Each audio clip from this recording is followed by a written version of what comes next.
Can you use QA glue in place of epoxy?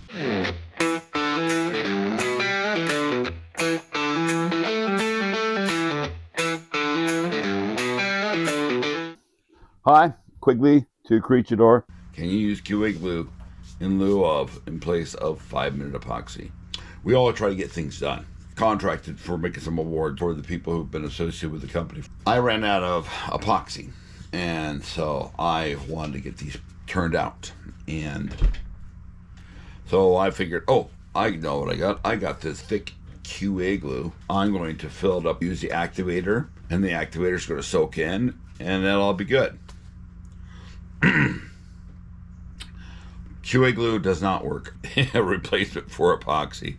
What it does do, just because QA glue doesn't dry softer spots in here that that aren't fully cured. It's designed for something where you have a smaller gap. It's not like for these routed letters.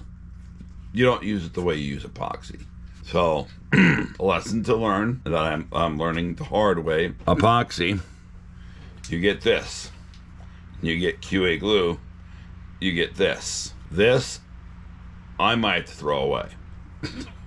Lesson to learn. Tell me what you guys think. Tell me what your trials and tribulations.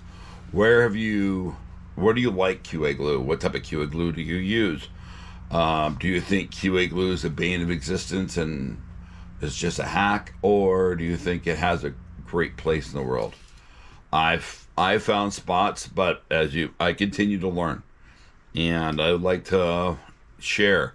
If you've got a video where you use it in something similar and it was successful, send me that video. I would love to champion your video. Let's grow our channels together. I'd love to hear from you.